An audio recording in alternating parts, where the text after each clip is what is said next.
Not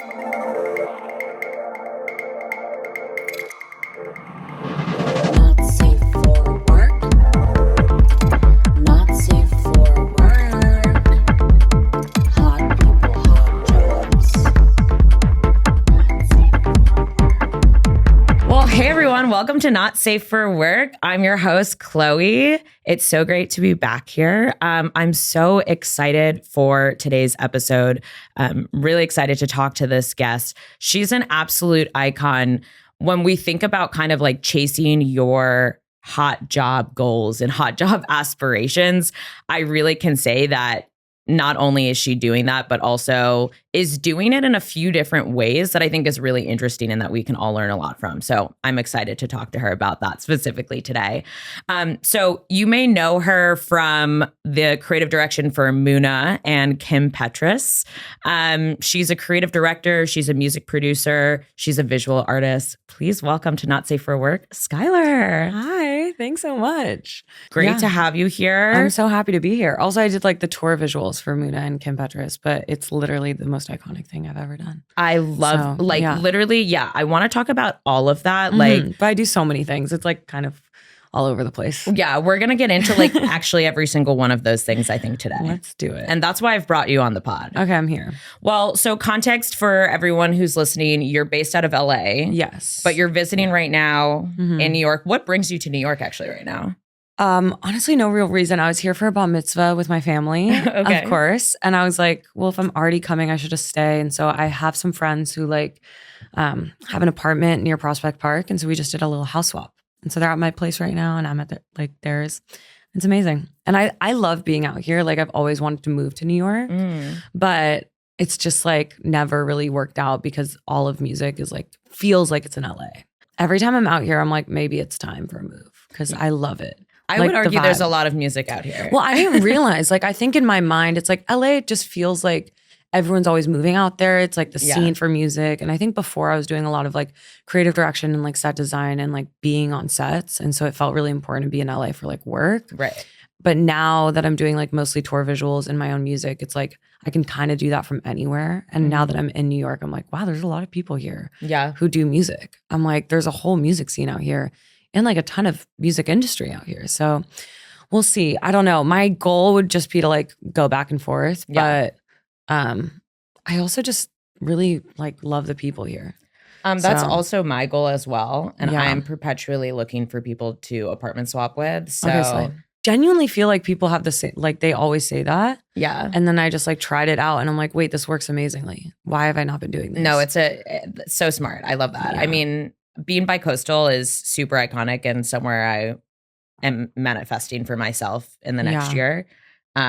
So that's awesome. I love that you're doing that and like experiencing that right now. And it's like not really like, oh, you didn't have to come out here for a specific thing. You just like wanted to come out here and vibe. Yeah. I actually just did that in LA. I was just there for like just under 2 months because I never do that. I'm like always like, okay, I have to go somewhere for a specific thing. But like it's cool to just go to a city and live in that city and just like live your normal life. But like versus- in that city. Yeah. It's been weird because I brought like my whole rig to like do work out here.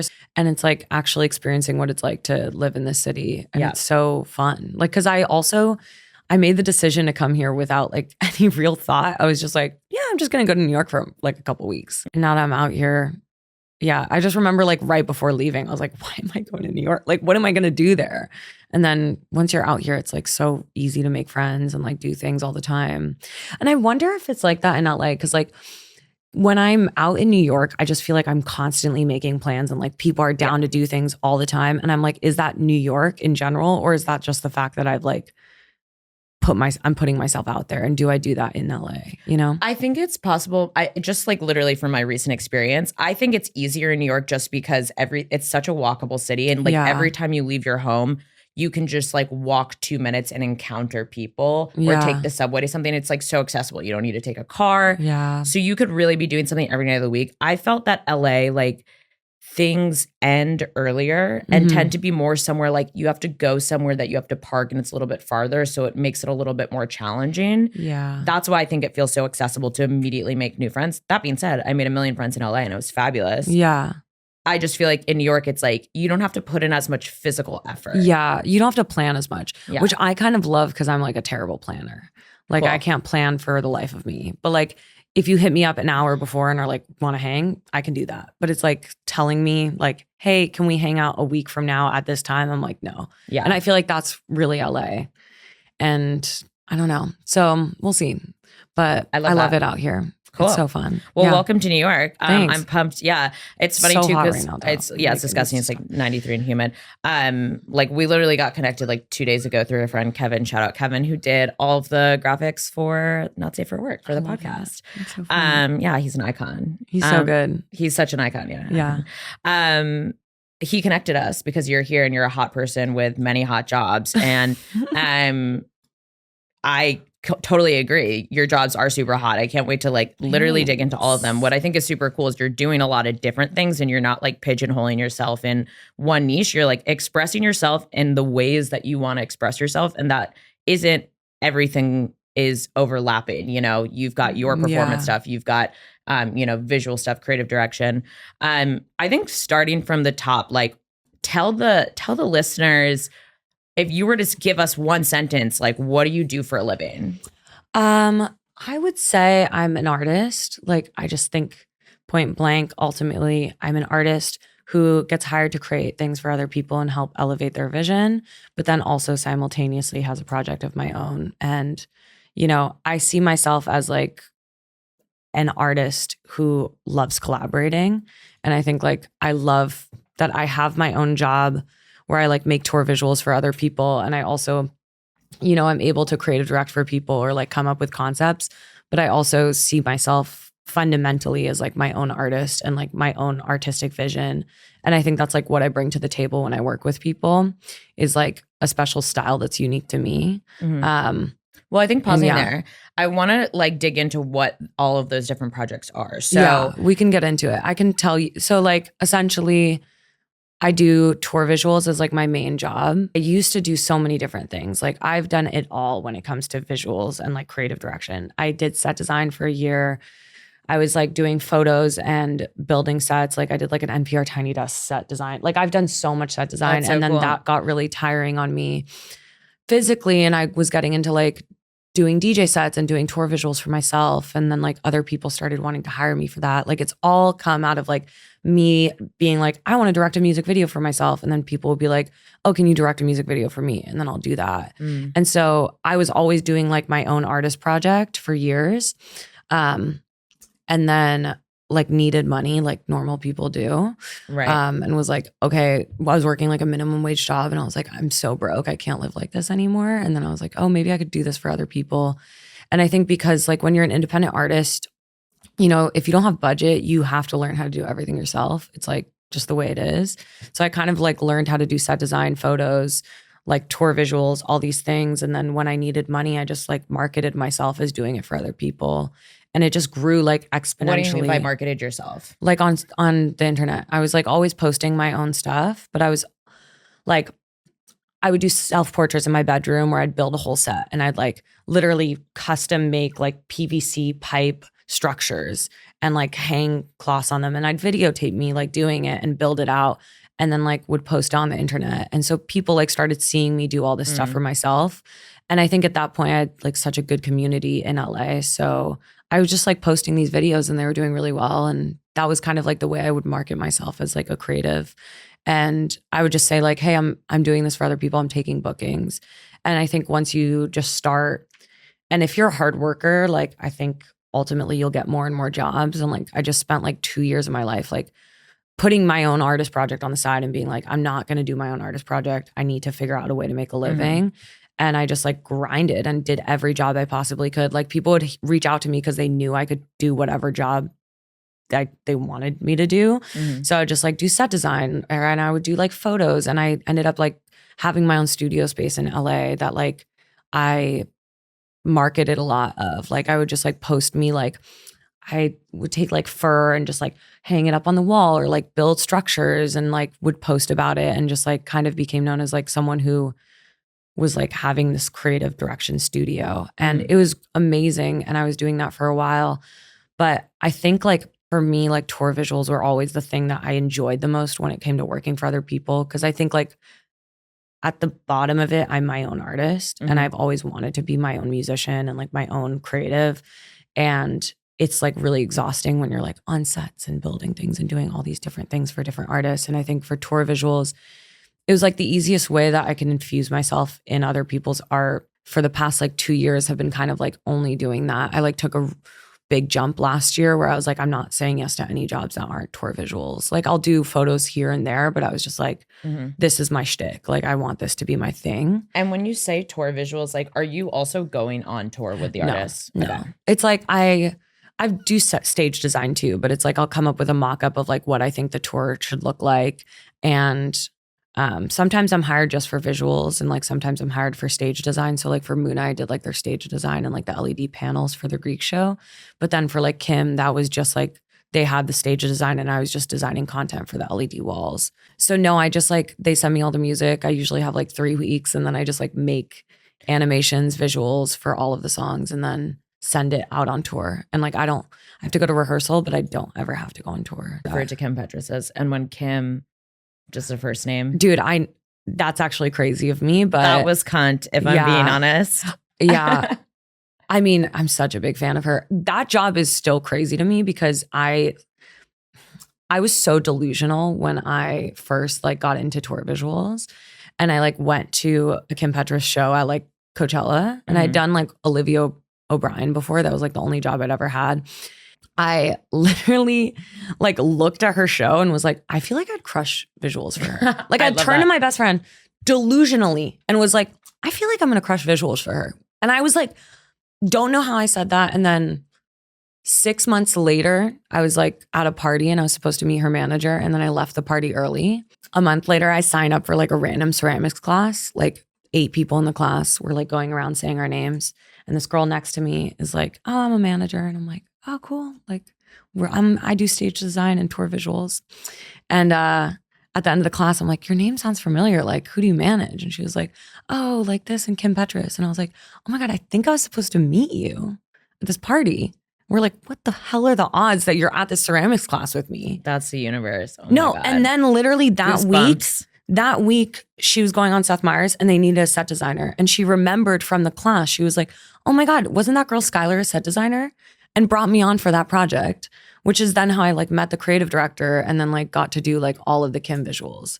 It like affirms like the idea to me that sometimes you just got to say crazy shit and it will happen. No, totally. You know, but I work my ass off, I will say. So I'm like, I'm delusional, but I also like back it up. I love that you use the word delusional though, because I literally sent a text to my friend Chris last night. I'm currently watching Anna Delvey's or like Inventing Anna on Netflix. Yeah, I've seen it. And like one thing about her is she has delusional confidence, but it like manifests itself into reality. And I was like, okay, she may be a scam artist, she may be a con artist.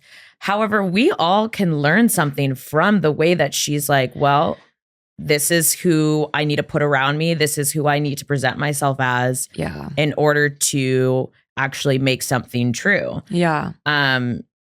So free Anna Delvey, and I totally agree with you. Like that's like awesome. Yeah, that you manifested that. Well, I just think it's interesting because like I posted this video, I was talking to you about it, where I was like, you know, I was overly confident in it. I'm like, I feel like I'd be really successful if I was a man because I work really fucking hard and I'm talented. Like essentially that was like, yeah, because I'm already successful. And you are, and period. In my mind, yeah.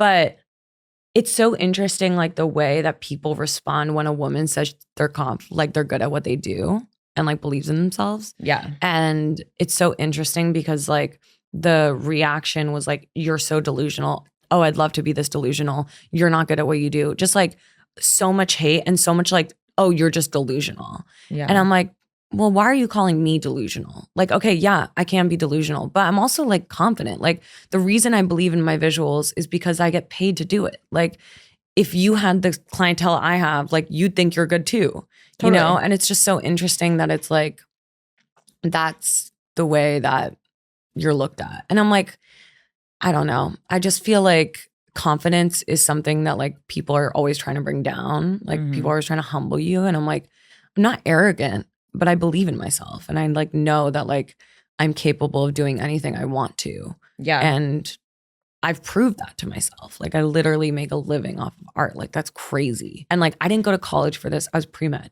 I literally made up a job, but I work really hard and I have a sense of confidence in myself. If you call that delusion, call it delusion. But it's just like, I think sometimes I'm like, if I was a man, would you call me delusional? Or would you just be like, no, you're successful and you're good at what you do and you believe in yourself? I love that. Thank you for sharing all of that. I think that's like really important. I think for people to hear too, because I think that's like a real thing that like when you think about, you know, being successful, like when I talk about hot people with hot jobs, like getting a hot job isn't necessarily like an easy feat. Like it's something that you're going to have to work really hard for because the world is set up for you to work 9 to 5 that makes you, you know, want to die. Yeah.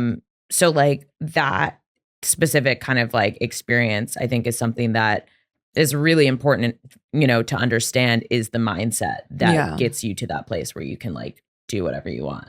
Yeah.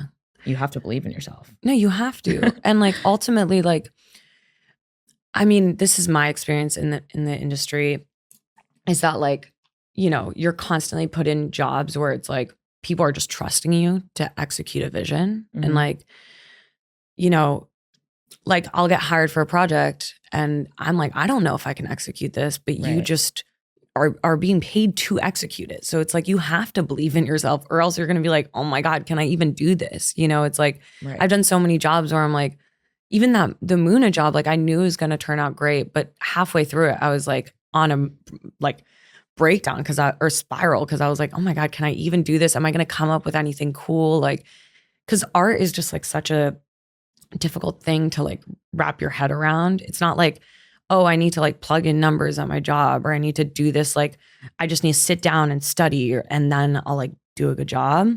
I just have to sit down and hope that like I'll come up with something that's cool enough that people will like it. So if you don't have like this sense of like confidence in your abilities, like you're just not gonna be able to make anything. Like that's just the way it is.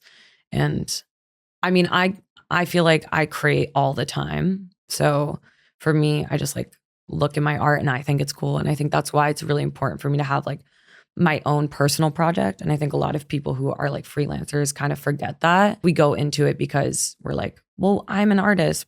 I want to make a living off of it. I'm going to do it for other people.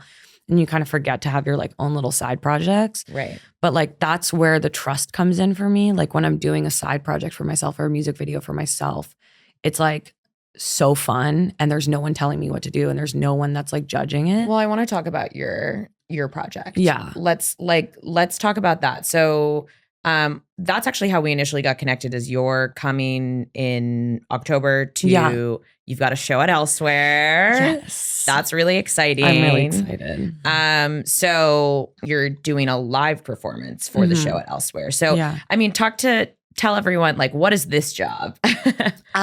So I just like I'm a musician, you know, I'm an artist, I'm a producer. I've developed all these skills and I just really like want to put it into my own art. And it's very like silly and cunty and stupid sometimes, but I love like out there pop that's just like fun. Like I miss that era of music where it's like, and I think it's kind of coming back, but you know, like Kesha and 303 and like old Katy Perry where it's just like dance music that's like fun, stupid, like not that serious and like overly colorful and like chaotic and like that's kind of the vibe and you're of doing my the project. visuals for this and as I do everything for it. Me and my best friend like work on the videos together because like she's the best. Shout out. I pretty much shout out Danielle King. But yeah, I do all the production and then I do all of the visuals too. So like a lot of the photos I do are like self-portraits. I like shoot all my own photos. Like sometimes on set I'll have my friend Lissy come, who's also an amazing photographer. Like I'm so honored to have like the girl community I have. Yeah, so I've been doing like visuals and it's just been like a really fun way to express myself. So for every song release I've been trying to like really come up with like a video concept. And I saw the one with really the TV wall behind you. Oh yeah. So do you just like own those TVs? I saw the caption was like finally doing something with this TV wall. I'm like, oh, this is just in your apartment? Or? Yeah, it's just in my apartment. Well, so I've used to have the studio space where I would rent it out for people to use. And I was like the fuzzy walls. Yeah, with the fuzzy walls. Right. And so I really wanted to like have a TV wall there. And I was like, oh, I could use this for like live performances. And as soon as I said that, I was like, everywhere I'd go, I'd see TVs. Like I would just find them on the street. So I've just amassed like, I think I have 20 now. Like it's psychotic. So you didn't like invest a lot of money into these TVs? I mean, I invested like, I've acquired like maybe 4 of them I've bought. But overall, like most of them I've just found or like have been given to me or like crazy. I love that. But I do a lot of like analog gear stuff. So like I've gotten really into like visual synths and working with like 90s like videos, like VJ gear. Yeah. And so I always thought it would be really cool to like have a little install in my house where I could like show off like what I do, which is like music and visuals. And the TV wall kind of came like as a way. I was like, oh, this would be like a really cool, because I'm not going to invest in like an LED wall, you know? No, but this is way cooler than an LED wall. Yeah, I think honestly. it's pretty cool. I think it's pretty cool. And yeah, it's just like in my apartment, like I have this like lower room. And so I just like will work, like we'll do like some VJ stuff with it. And it's been really fun. But yeah, I like love the CRT TV texture. It's just like so fun. And I love that like kind of grainy stuff. But yeah, it's been cool. That's so cool. Yeah. And the show that you're doing at Elsewhere, is that part of a tour or? So I'm going to be doing, essentially it's going to be like LA and then also New York, which I'm not announcing for a bit, but we just did. Whoops. It's no worries. Coming soon. It's no worries. But well, this won't be out for a little while. So okay, good. Yeah, you've got time. Okay, slay. But yeah, so it will be 2 shows. It will be in LA and in New York, and I kind of like have a fun theme to them too. Okay. And I really like with my live show that will keep a secret. But yeah, with my live show, I just want to do something like really fun and like I'm very serious in like my work life. You know, I take my professional work very seriously. But like when it comes to my art, I'm like, I just want to make something stupid and fun and cool and interesting and cunty.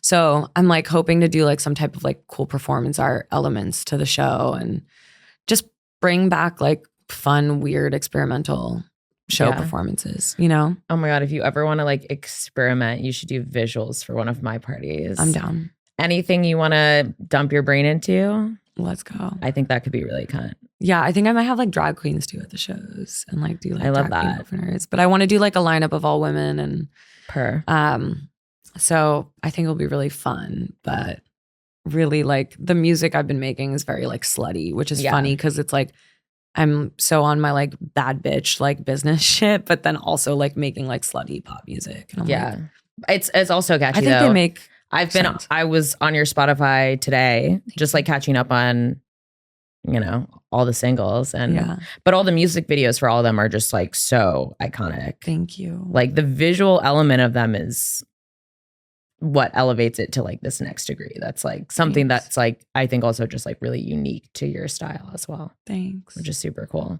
Yeah. Okay. I have some questions for you, some rapid fire. Oh, give it to me. All right, let's see.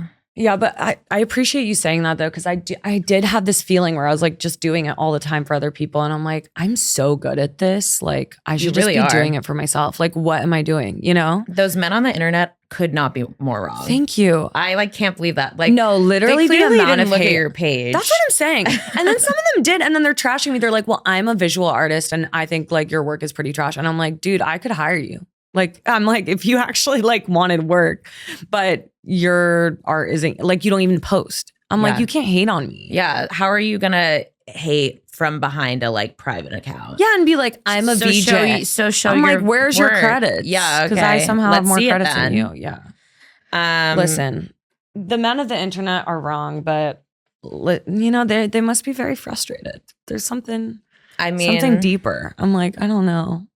I'm like, you got to be going through it to like just be yelling at me on the internet. Sometimes men, you know. Yeah.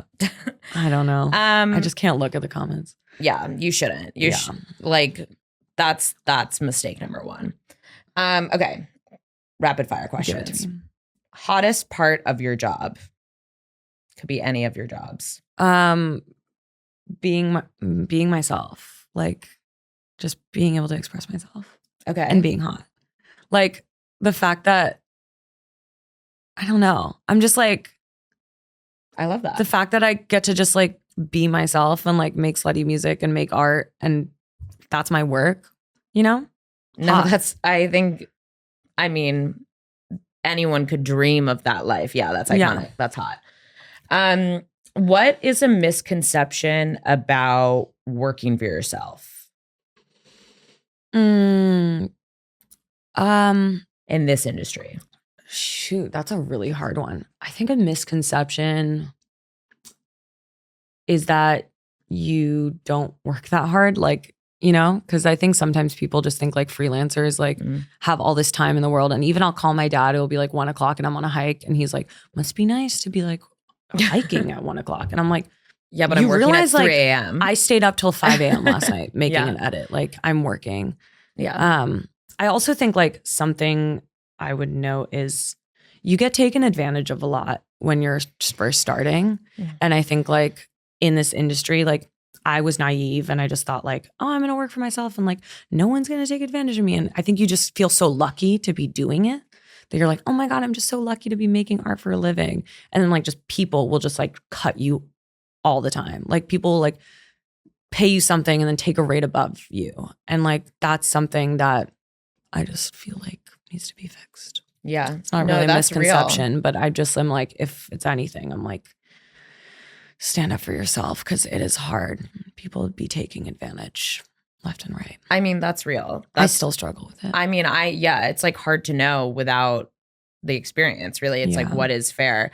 I also think just like the point you said about being on like a 1 p.m. hike, like, I think it's important to remember too, if you're working for yourself, that like you do set your own schedule. So like, I feel the same way. Some days I'll be home at 6 a.m. from like a party that I throw and that's my job. So it's okay to sleep in. Yeah. Like I've totally adjusted my schedule to just like mirror this. And it's like, I do my best work at 2 a.m. Same. I'm literally, like, I know I was like texting you at 2 a.m. like I stay up 2 nights late. ago and I was like, you're engaged right now. You're up. Yeah. I mean, I'm also on LA time still, but yeah. Okay. No, I'm up, fair. Dude. No, I send work texts like at like 2 a.m. sometimes, or like I'll do a schedule send on emails. I have a weird way of working. I don't know if you're like this, but like I have a really hard time working between the hours of like 8 and 3. Like as soon as 3 o'clock hits, I'm like, I can work till 3 a.m. But like in the daytime, I just really struggle with it. I feel like when everyone else is like around and whatever, I want to be social, but then like I need no one to be talking to me for me to be able to be like productive. So I sometimes feel like at 2 a.m, like with the internet cooled down, like I can focus. Maybe that's what it is too. Maybe. Yeah. All I'm saying is don't judge us for having different hours. You know, we're taking advantage of the daytime probably way more than you are. Yeah. Also, it's like I can make my own schedule. Of course, I'm going to go on a hike at 1 o'clock. Yeah, like that's totally. sick.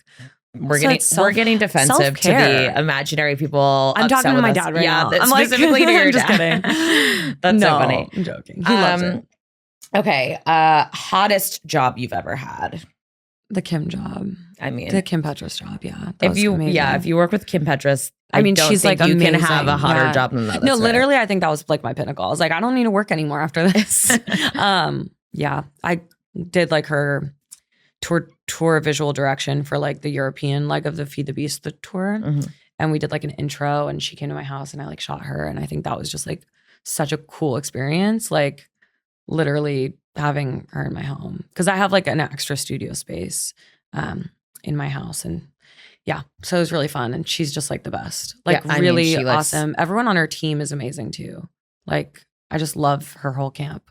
I love that. Yeah.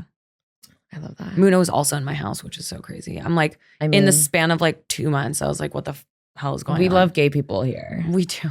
We do. We do. Okay. Hardest job you've ever had?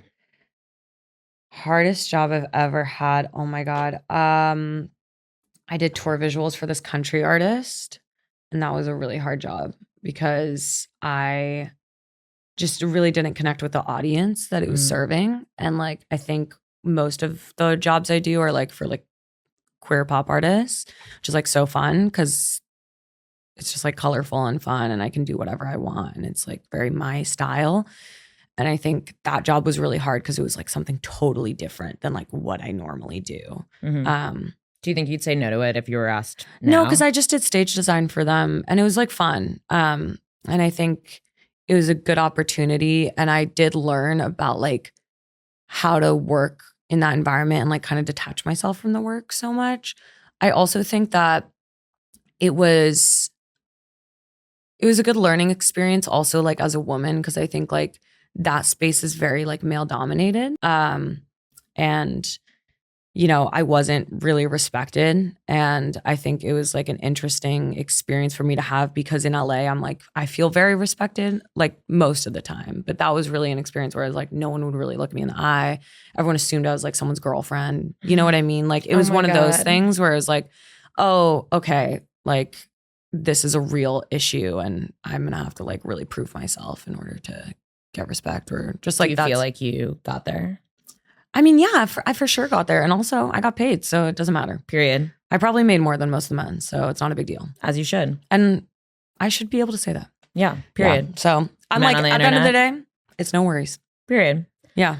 Last question for you. Yeah. Give it Well, to me. second to last question for you. Go. What do you want to be when you grow up? I want to be a star. Period. Let's go.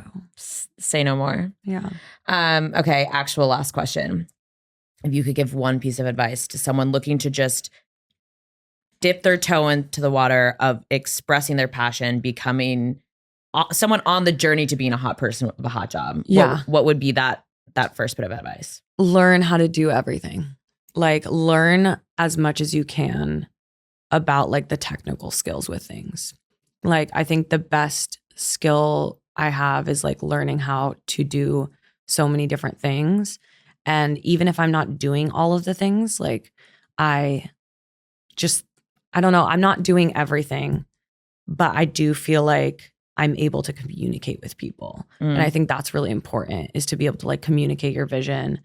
And also like just doing things yourself is so valuable, because I think a lot of people just expect like opportunities to be handed to them. And if you have the skill set to make your own opportunities, like that's everything Totally. you can ask and more. Yeah. And you're going to have to do that in the beginning. Like before you start like outsourcing yeah. things, like you're going to have to do everything yourself. Yeah. So that's definitely important.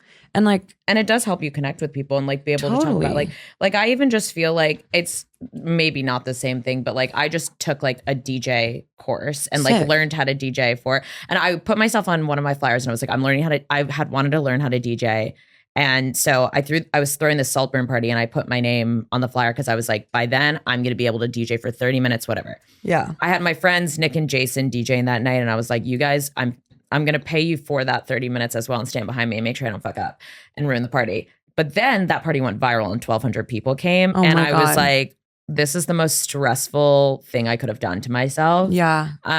So I felt like I didn't get to enjoy it. That being said, now, like when I'm like booking parties and whatever, if I'm at a venue that doesn't have a controller, like I have a controller, I understand what might be going wrong with the sounds not coming out. Like Yeah. I have all these like weird fundamentals, well, not weird, but like fundamental skills that have to do with like the technicalities of Yeah. having a DJ that I feel like allows me to be a better party producer. No, 100%. So I also feel like something else is like saying yes to things. Like, especially when you're starting, like people ask you to do something, say yes. You know what I mean? Because you might like be on set and you'll meet someone who does the thing that you do, and then you'll meet them and become friends with them, or like you never know what's going to happen. And also like when I first started, people would hit me up all the time for things that I was like, I don't know if I could do this. Like my first tour visuals job was literally like a fluke. Like someone just reached out to me and was like, or I had done set design and then the tour visual person who was going to do it flaked. And so they needed to hire someone that was like to get the whole show done in 2 days. And they called me and they were like, we saw that you did this for yourself. Like, can you do it for us? And I was like, okay.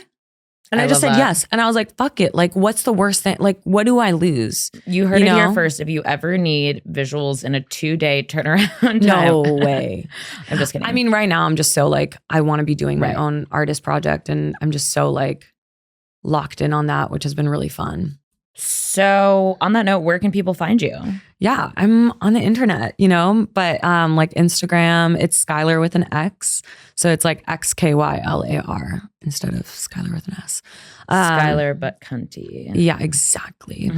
And yeah, I'm on like TikTok, Spotify, Instagram, all the things. And your tickets for your show, when do those go live? Not for a while? I think in August. In August. Yeah. Okay, so look out for that. So look out for that because it's going to be fun. I will be there. Yes. At Elsewhere. It's going to be really fun. Partying for sure. Yeah, it's going to be a party. I love that. That's just what I want. I'm like, I want people to dance. I'm like over it. I literally can't wait to dance at your party. I love dancing. I love that. Slay. Thanks, everyone. Tune in next week for Not Safe for Work. Woohoo. Love y'all. Slay. Slay.